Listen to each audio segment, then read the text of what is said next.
Today we'll talk about the Vietnam Syndrome.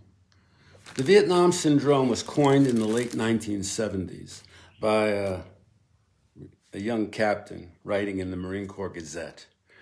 It referred to a condition where anytime the United States was looking like it would get involved overseas militarily, somebody would say, "Oh, that's just like Vietnam." And that would cause the American will, especially in the government, to just melt down. The concept was developed after the release of the movie The China Syndrome with Michael Douglas and Jane Fonda.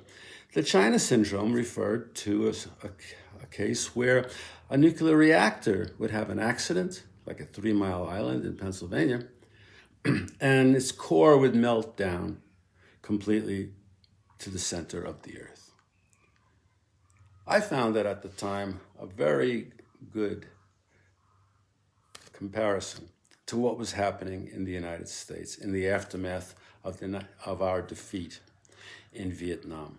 That is, when the United States withdrew from Vietnam in 1975 amid scenes of helicopters taking off from the roof of our embassy.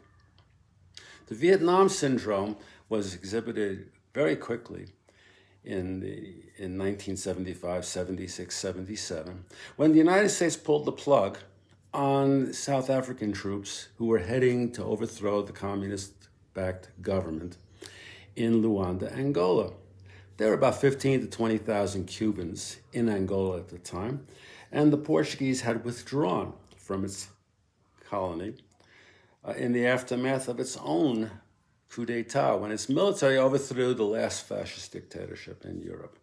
The Vietnam Syndrome was also seen by the United States avoiding getting involved in places like Cambodia, Laos, and essentially retreating from the world stage, preferring to engage in diplomacy rather than military intervention.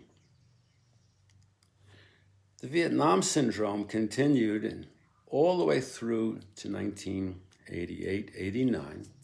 And in fact, it was reinforced by such incidents as the Beirut bombing, where nearly 240 U.S. Marines and sailors and Army were killed in the barracks at the Beirut airport. They were there as a peacekeeping force, not to engage in combat. And a Hezbollah terrorist drove a truck laden with explosives into the barracks at the airport. Marine sentries who had been ordered not to keep their weapons loaded were unable to stop the vehicle, and a tremendous loss of life ensued. The Vietnam Syndrome was certainly not even overcome by our amazing, not really amazing, victory in Grenada, which occurred just after the Beirut bombing and served to divert American attention, the public's attention, away from the disaster in Lebanon.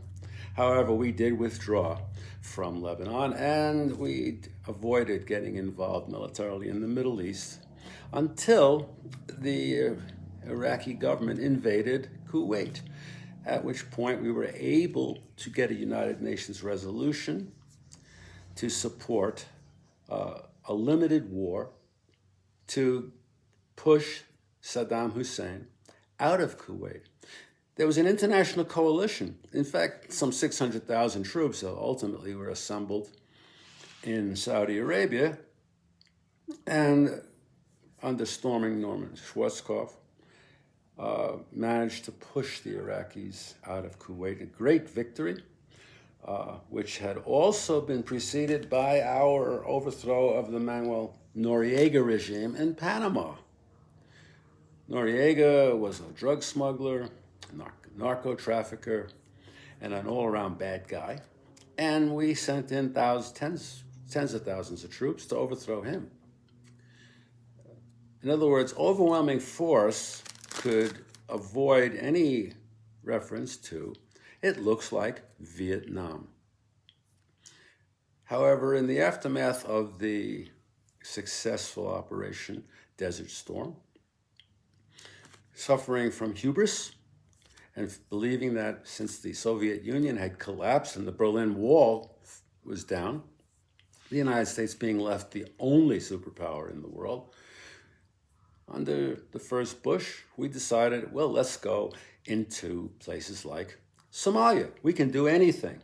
So 20,000 Marines landed in Somalia in 1992 to